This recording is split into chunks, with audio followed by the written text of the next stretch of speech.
ഇപ്പോൾ ലോകത്തിലെ ഏറ്റവും കൂടുതൽ വൊക്കേഷൻസ് വരുന്ന 2 സ്ഥലങ്ങളിൽ നിന്നാണ്. ഒന്ന് വിയറ്റ്നാം, 2 ഇന്തോനേഷ്യ. ഇന്തോനേഷ്യ എന്ന് കേൾക്കുമ്പോൾ ആദ്യം വിചാരിക്കുന്നത് ഒരു മുസ്ലിം മജോറിറ്റി കൺട്രിയാണ്. അവിടുത്തെ കാത്തലിക് പ്രസൻസ് ഇന്ത്യയിലെ പോലെ തന്നെ വെറും 4% മാത്രമാണ്.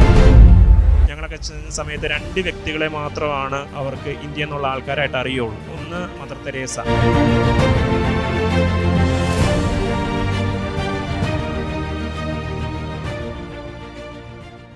ഞാൻ എന്നെ തന്നെ പരിചയപ്പെടുത്തുകയാണ്. എൻ്റെ പേര് ഫാദർ പ്രവീൺ. ഞാൻ MSFS സഭാ അംഗമാണ് വിശാഖപട്ടണം പ്രോവിൻസിൻ്റെ. ഞാൻ ജനിച്ചതും വളർന്നതും പാലക്കാട് തന്നെയാണ്. പാലക്കാട് മംഗലം ഇടവകയിൽ നിന്നാണ്. ഞാൻ വളരെ ഒരു 5 വർഷത്തെ സേവനം മാത്രമാണ് ഇന്തോനേഷ്യയിൽ ഉണ്ടായിരുന്നത്. കാരണം പട്ടം കഴിഞ്ഞ് ഉടനെ തന്നെ ഞങ്ങൾ ഇന്തോനേഷ്യൻ മിഷൻ ഏറ്റെടുത്തപ്പോൾ പൈനിയർ ബാച്ചായിട്ടാണ് ഞങ്ങൾ ഇന്തോനേഷ്യയിലേക്ക് പോയത്. കഴിഞ്ഞ ദിവസങ്ങളിലെ ഒരു പത്രസമ്മേളനത്തിൽ പറഞ്ഞതനുസരിച്ച് ഇപ്പോൾ ലോകത്തിലെ ഏറ്റവും കൂടുതൽ വൊക്കേഷൻസ് വരുന്ന 2 സ്ഥലങ്ങളിൽ നിന്നാണ്. ഒന്ന് വിയറ്റ്നാം, 2 ഇന്തോനേഷ്യ. പക്ഷേ പലപ്പോഴും നമ്മളത് തിരിച്ചറിയാറില്ല. പലപ്പോഴും നമ്മൾ ഇന്തോനേഷ്യ എന്ന് കേൾക്കുമ്പോൾ ആദ്യം വിചാരിക്കുന്നത് ഒരു മുസ്ലിം കൺട്രിയാണ്, ഒരു മുസ്ലിം മജോറിറ്റി കൺട്രിയാണ്. ഒരിക്കലും ഒരു മുസ്ലിം കൺട്രിയല്ല. ഏകദേശം 85% മുകളിൽ മുസ്ലിംസ് താമസിക്കുന്ന ഒരു സ്ഥലമാണ് ഇന്തോനേഷ്യ. അവിടുത്തെ കാത്തലിക് പ്രസൻസ് ഇന്ത്യയിലെ പോലെ തന്നെ വെറും 4% മാത്രമാണ്. പക്ഷേ ഈ 4% കാത്തലിക്സ് വളരെ സ്ട്രോങ്, അതായത് സ്റ്റോഞ്ച് കാത്തലിക്സ് എന്ന് പറയുന്ന ഇതാണ്. വളരെ അവരുടെ ഫെയ്ത്തിന് വേണ്ടിയിട്ടും അവരുടെ പ്രാർത്ഥനകളും കാര്യങ്ങളും എല്ലാം നല്ലപോലെ മുന്നോട്ട് പോകുന്ന ഒരു 4% കാത്തലിക്സ് ആണ്. അതുകൊണ്ട് തന്നെയാണ് ഇപ്പോൾ ലോകത്തിൽ ഏറ്റവും കൂടുതൽ വൊക്കേഷൻസ് വരുന്നതും ഇന്തോനേഷ്യ എന്നാണ്, വൺ ഓഫ് ദ കൺട്രീസ്. പിന്നെ വിയറ്റ്നാം ഉണ്ട്. അപ്പോൾ എനിക്കൊക്കെ ചെന്ന് ആദ്യം അവിടെ എത്തിക്കഴിഞ്ഞ സമയത്തൊക്കെ ആദ്യത്തെ പ്രശ്നം ഞങ്ങൾക്ക് ഭാഷ അറിയില്ലായിരുന്നു. കാരണം ഇന്തോനേഷ്യയിൽ അവർ സംസാരിക്കുന്നത് ഇന്തോനേഷ്യൻ എന്ന് പറഞ്ഞൊരു ഭാഷയാണ്. നമുക്കൊക്കെ പഠിച്ചെടുക്കാൻ വളരെ എളുപ്പമാണ്. കാരണം നമ്മുടെ ഇന്ത്യയിൽ നിന്ന് വേറെ ഏതെങ്കിലും ഒരു സ്റ്റേറ്റിലെ ഭാഷ പഠിക്കുന്ന വളരെ ലാഘവത്തോടു കൂടി തന്നെ പഠിക്കാം. പിന്നെ നമുക്കിവിടുന്ന് പോകുമ്പോൾ ഒരു എളുപ്പം ഉള്ളതെന്ന് വെച്ചാൽ ഡയലക്ട്സ് എഴുതുന്നത് ഇംഗ്ലീഷ് ആൽഫബറ്റ്സ് ഉപയോഗിച്ചാണ്. അപ്പോൾ അതുകൊണ്ട് വായിക്കാനൊക്കെ ആണെങ്കിൽ എളുപ്പമാണ്. എങ്ങനെയാണ് എഴുതിയിരിക്കുന്നത് അതുപോലെ തന്നെ വായിക്കാം. ഭാഷ പഠിച്ചെടുക്കുക പൊതുവേ എളുപ്പമായ കാര്യം. കാരണം ഇറ്റാലിയനും ജർമ്മനും ബാക്കി ഭാഷ വെച്ച് നോക്കുമ്പോൾ ഇന്തോനേഷ്യ പഠിച്ചെടുക്കാൻ വളരെ എളുപ്പമാണ്. പിന്നെ ഇന്തോനേഷ്യയിലെ ഈ കത്തോലിക്ക സമൂഹത്തെക്കുറിച്ച് പറയുകയാണെങ്കിൽ ട്രഡീഷൻ പണ്ട് തൊട്ട് പോർച്ചുഗൽ കോളനൈസേഷൻ തുടങ്ങിയുള്ള സമയത്തുള്ള ട്രഡീഷനാണ്. അപ്പോൾ നല്ല സ്റ്റോഞ്ചായിട്ടുള്ള കാത്തലിക്സ് ആണ്. എനിക്കൊക്കെ ഫീൽ ചെയ്തത് നമ്മുടെ കേരളത്തിലൊക്കെ ഒരു 30-40 വർഷം മുമ്പുണ്ടായിരുന്ന ഒരു ഫെയ്ത്ത് സ്ട്രക്ചർ, അത്ര സ്ട്രോങ് ആയിട്ടുള്ള കാത്തലിക്സ് ആണ് അവിടെ. കാരണം നമുക്കിപ്പോൾ ഒരു 30 വർഷം മുമ്പ് കേരളത്തിൻ്റെ അവസ്ഥയൊന്ന് ആലോചിച്ച് നോക്കിക്കഴിഞ്ഞാൽ എല്ലാ ദിവസവും പള്ളിയിൽ പോകുന്നവരും എല്ലാ ആക്ടിവിറ്റീസും, കാരണം പള്ളിയാണ് അവരുടെ പ്രധാന ഘടകം. പള്ളി കഴിഞ്ഞിട്ടാണ് ബാക്കി കാര്യങ്ങൾ വരുന്നത്. കാരണം അവിടെയൊക്കെ രാവിലെ 5:30 കുർബാന, വെളുപ്പിന് 5:30 കുർബാന. അപ്പോൾ ഏകദേശം എല്ലാവരും തന്നെ പള്ളിയിലുണ്ടാവും. ഇടവകയിൽ മിക്ക ആൾക്കാരും പള്ളിയിലുണ്ടാവും. അതിനുശേഷം 5:30-6 മണിയാകുമ്പോഴേക്കും കുർബാന കഴിഞ്ഞു. പിള്ളേർക്ക് 7:30 ആകുമ്പോഴേക്കും സ്കൂളിലേക്ക് പോകണം. 1 മണിയോടുകൂടി അവരുടെ സ്കൂൾ തീരും. അങ്ങനെയാണ്. അപ്പോൾ ഗവൺമെൻറ് ഓഫീസിലുള്ളവരാണെങ്കിലും 7-8 മണിക്ക് തന്നെ അവർ ഓഫീസിലെത്തും. പക്ഷേ എങ്കിലും എല്ലാവരും പള്ളിയിൽ വന്ന് രാവിലെ കുർബാന സംബന്ധിച്ച് അവരുടേതായ ജോലികളിലേക്ക് പോകുന്നവരാണ്. അപ്പം വളരെയധികം നമ്മളെയൊക്കെ ഇൻസ്പയർ ചെയ്യുന്ന കുറേ കാര്യങ്ങളാണ് അവിടെ ഉള്ളത്. കാരണം ഞാൻ പറഞ്ഞതുപോലെ ഇന്തോനേഷ്യ വലിയൊരു കൺട്രിയാണ്. കാരണം ജനസംഖ്യയുടെ ഇതിൽ വരുമ്പോൾ 4ാമത്തെ കൺട്രി ആയിട്ടാണ് ഇന്തോനേഷ്യ ഉള്ളത് ജനസംഖ്യയുടെ. അതുകൊണ്ട് തന്നെ പോപ്പുലേഷൻ കൂടുതലാണ്.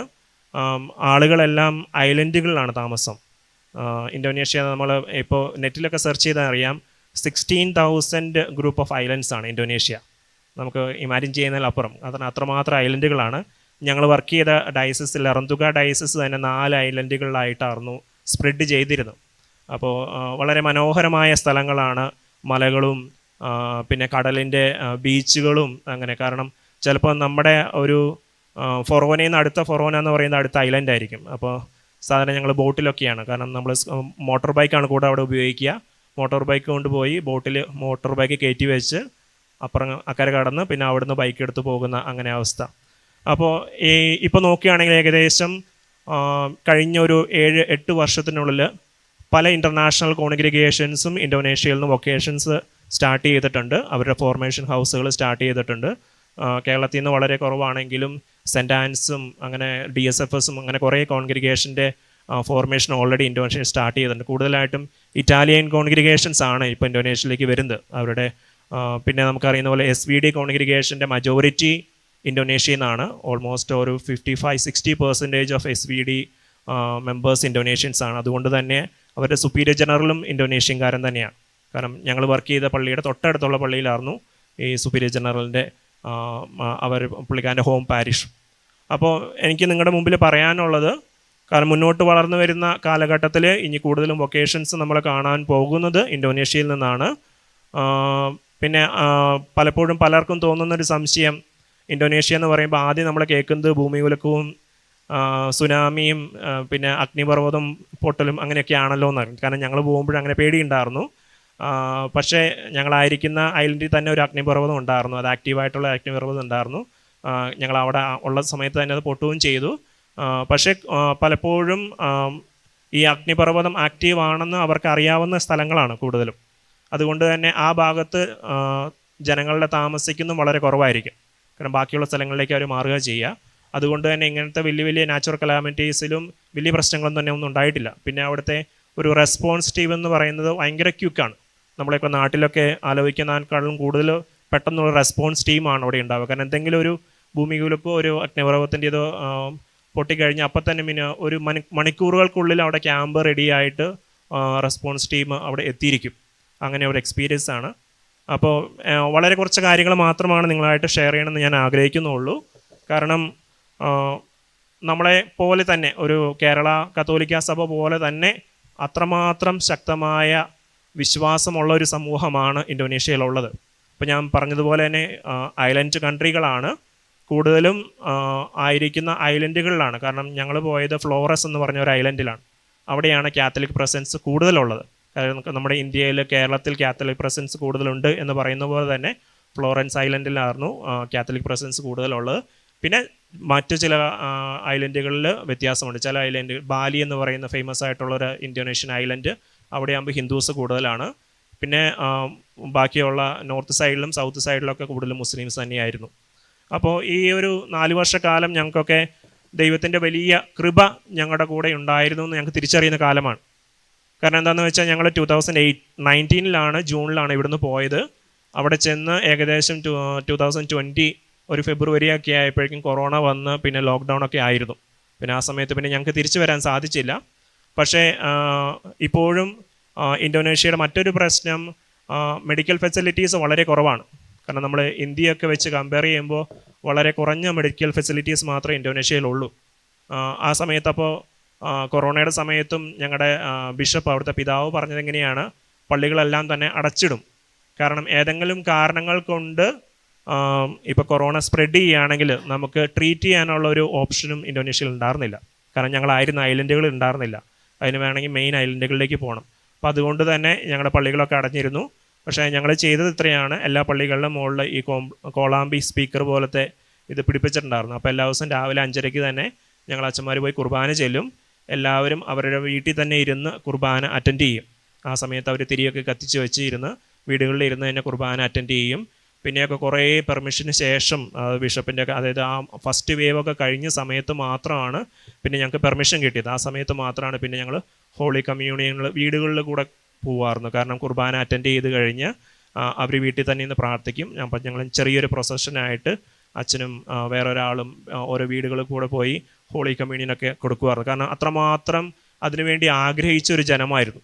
കാരണം അപ്പോഴൊക്കെയാണ് പലപ്പോഴും നമ്മുടെയൊക്കെ ചെറുപ്പത്തിൽ പഠിച്ച പല വിശ്വാസങ്ങളും എത്രമാത്രം നമ്മളെ ആഴപ്പെടുത്തുന്നു എന്നൊക്കെ ഞങ്ങൾക്ക് മനസ്സിലാക്കി. കാരണം ചെറിയ പിള്ളേർ മുതൽ എല്ലാവരും വളരെ വിശ്വാസത്തിൽ ജീവിച്ച ഒരു സ്ഥലമാണ്.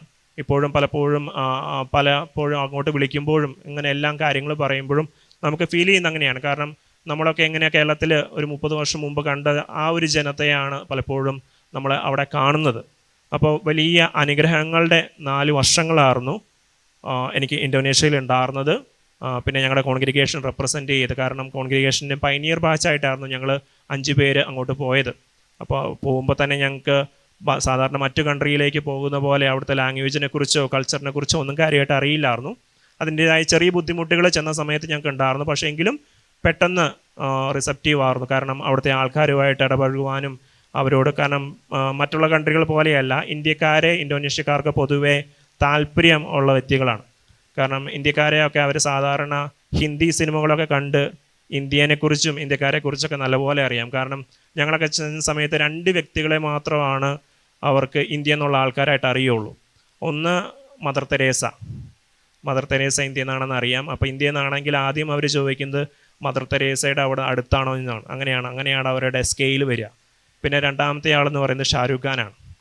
കാരണം ഷാരൂഖ് ഖാനെയും മദർ തെരേസയും മാത്രമാണ് അവർ ഇന്ത്യക്കാരായിട്ട് അറിയുള്ളൂ, ബാക്കി ആരെയും തന്നെ അറിയില്ലായിരുന്നു.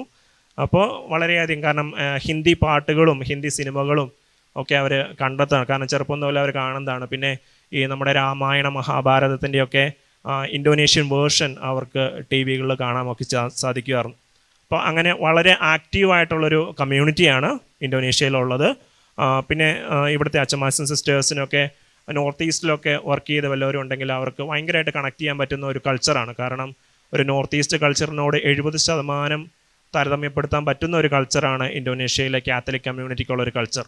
കാരണം പല ഫുഡ് ഹാബിറ്റ്സും അവരുടെ വസ്ത്രത്തിൻ്റെയും എല്ലാം ഒരേ രീതിയിൽ തന്നെയാണ്. നോർത്ത് ഈസ്റ്റ് കൾച്ചറായിട്ട് വളരെ ബന്ധപ്പെട്ടതാണ്. അപ്പോൾ ഈ ഒരു ചെറിയ എക്സ്പീരിയൻസ് ഇവിടെ ഷെയർ ചെയ്യാൻ തന്ന ഈ ഒരു അവസരത്തിന് ഞാൻ പ്രത്യേകമായിട്ട് പാലക്കാട് രൂപതയുടെ എല്ലാവരോടും നന്ദി പറയുകയാണ്. ഇന്നിവിടെ ആയിരിക്കാൻ സാധിച്ചതും വലിയൊരു അനുഗ്രഹമായിട്ട് ഞാൻ തിരിച്ചറിയുകയാണ്. കാരണം ചെറിയ ഒരു കുഞ്ഞു മിഷണറി ആയിട്ട് വന്ന ഈ ഒരു കാര്യം നിങ്ങളോട് അവതരിപ്പിക്കാൻ സാധിച്ചതിൽ വളരെ സന്തോഷമുണ്ട്. ദൈവം നമ്മളെല്ലാവരെയും സമൃദ്ധമായിട്ട് അനുഗ്രഹിക്കട്ടെ.